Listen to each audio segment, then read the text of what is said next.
সারা বাংলাদেশের ন্যায় ভোলা জেলায়ও আমরা মানববন্ধনে অংশগ্রহণ। বাজার দ্রব্যমূল্যের ঊর্ধ্বগতি অনুসারে ওষুধের দাম বাড়ে। 50 বছর পরেও আমাদের ওষুধ বিক্রির লাভটা, ওষুধের উপর আমাদের লাভের কমিশন আরো বাড়িয়ে দিতে হবে। ফেরত নেওয়া এবং প্রতিস্থাপন করা। দেখা গেছে দোকানে 1 বছর পরে থাকে, তারপরও কিছু কিছু কোম্পানি কিন্তু ওই ওষুধগুলি রিটার্ন দেওয়া হয় না। তাই আমরা সরকারকে অনুরোধ করব যে এই কোম্পানিগুলোকে ডেকে যাতে তারা ড্রাগ লাইসেন্স এবং যন্ত্রতন্ত্রভাবে যেন কোনো দোকানে ঔষধ না দেয়। আপনারা আমাদের এই প্রেস ক্লাবের সামনে মানববন্ধনে উপস্থিত হন এবং আমাদের দাবি দেওয়াগুলো আমরা সাংবাদিক ভাইদেরকে আমরা ধন্যবাদ জানাচ্ছি। আপনারা আমাদেরকে আপনাদের মূল্যবান সময় নষ্ট করে আমাদের মাঝে এসেছেন। আমি আপনাদেরকে আরেকবার ঔষধ বিক্রয় কমিশন বৃদ্ধি করা, ঔষধ কমিশন বৃদ্ধি করার হলো আমরা যাতে এই ঔষধগুলো কোম্পানি কর্তৃক নির্ধারণ না হয়, আপনার সরকার কর্তৃক যেন নির্ধারণ হয়। কারণ এই ঔষধ প্রশাসন কয়েকদিন পরই আমাদের এই ঔষধ বিক্রয় কমিশনগুলো বৃদ্ধি করে দেয়। আর 2 নম্বরে হলো মেয়াদোত্তীর্ণ ঔষধ দ্রুত সময়ের মধ্যে ফেরত নেওয়া এবং প্রতিস্থাপন করা। মেয়াদোত্তীর্ণ ঔষধগুলো বছরের পর বছর আমাদের ঘরে পড়ে থাকে।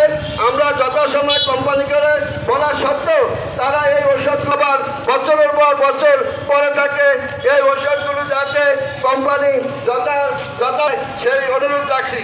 ড্রাগ লাইসেন্স বিন 3 নম্বরে ড্রাগ লাইসেন্স বিন ফার্মেসিতে ঔষধ কোম্পানি কর্তৃক সরবরাহ বন্ধ করা। আমরা দেখতে পাচ্ছি যে শুধু লাইসেন্স বিন দোকানই নয়, মুদির দোকানেও দেখা যায় ঔষধ হয়। এখন 4 নম্বর হলো সকল ঔষধের মূল্য সরকার কর্তৃক নির্ধারণ করা।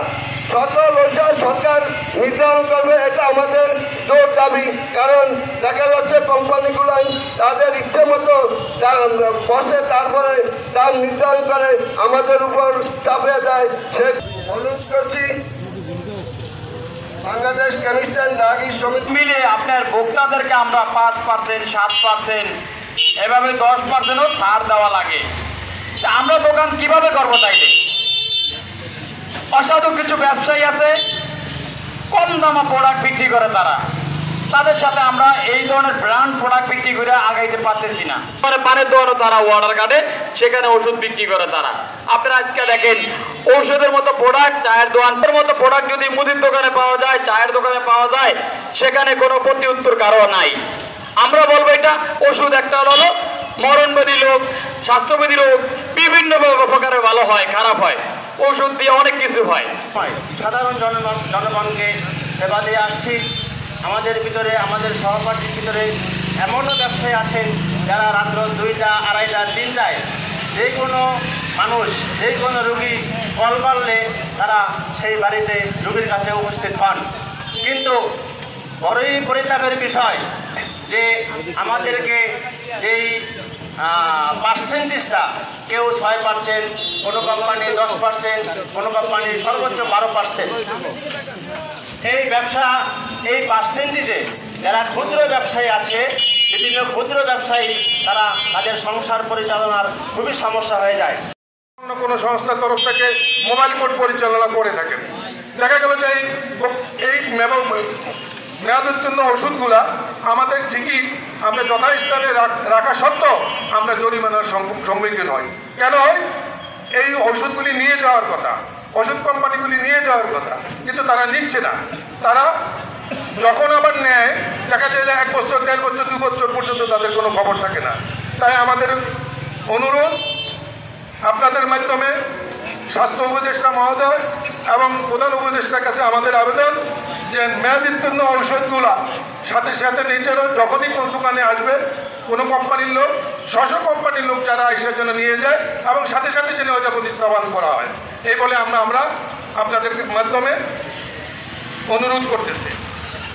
ড্রাগ লাইসেন্সবিহীন এটা একটা গুরুত্বপূর্ণ জিনিস, এটা একটা মহামারী।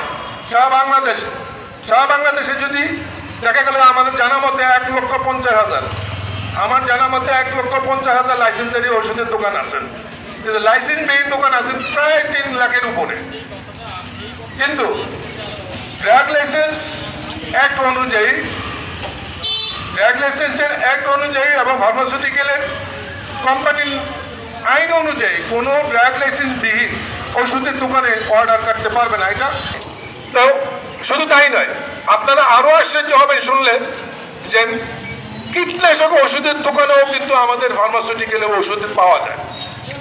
একদিকে কীটনাশক ওষুধ সাজানো, আরেকদিকে অ্যালোপ্যাথিক ওষুধ সাজানো। এই হয়ে গিয়ে আমাদের বর্তমান কোম্পানিগুলির অবস্থা, আমাদের ব্যবসায়ীদের অবস্থা, বা আমাদের অবৈধ ব্যবসার সাথে যারা জড়িত আছে তাদের অবস্থা।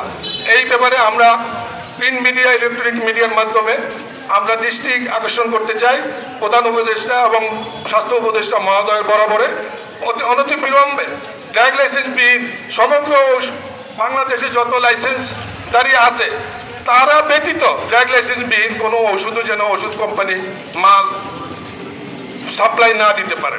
এটা দেখবেন যে একমাত্র আমাদের এই বাংলাদেশ রাতে এক দল, সকালে কিন্তু আরেকটা দল। এইটা একমাত্র আমাদের বাংলাদেশি হয়ে আসতেছে। তার ভিতরে আমাদের ঔষধ একটা, আমরা যে ওষুধটা ছিল রাত পর্যন্ত বিক্রি করছি 10 টাকা, সেটা ঘুম থেকে উঠে জানি যে ওইটা হয়ে গেছে 15 টাকা। কিন্তু এই নির্ধারণটা কে করলো? এই নির্ধারণ করবে একমাত্র সরকার, কিন্তু এইটা করে ফার্মাসিউটিক্যাল সোসাইটি, ওষুধ কোম্পানি নিজে। তারা নিজেরা বসে, তাদের মহাসচিব সহ বসে তারা এই একটা মহল্লা নির্ধারণ করে রাত্রে সকালবেলা ঘোষণা দিয়ে দিল এই গ্রুপের ওষুধ 10 টাকা থেকে 15 টাকা, বা 100 টাকা থেকে এদেরকে 150 টাকা। তা আমরা এর তীব্র প্রতিবাদ জানাচ্ছি। আমরা ঔষধের মতো একটা শিল্প, যেটা কিনা রপ্তানি হচ্ছে সারা পৃথিবীতে 157 কান্ট্রিতে, আর সেই দেশের গার্মেন্টস শিল্পের পরবর্তীতে লেগে আমাদের ঔষধ। আর সেই দেশে যদি হয় রাতে এক রেট আর সকালে হলে আরেক রেট। তা আপনাদের মাধ্যমে আমরা সরকারকে অনুরোধ করতে চাই, এই ওষুধ বৃদ্ধি বা ওষুধ সংক্রান্ত যা যা নীতিমালা আছে আপনি সরকার মহোদয় বাস্তবায়ন করবেন, এবং ওষুধের নির্ধারণ সরকারিভাবে আপনি সরকার কর্তৃক নির্ধারণ করবেন।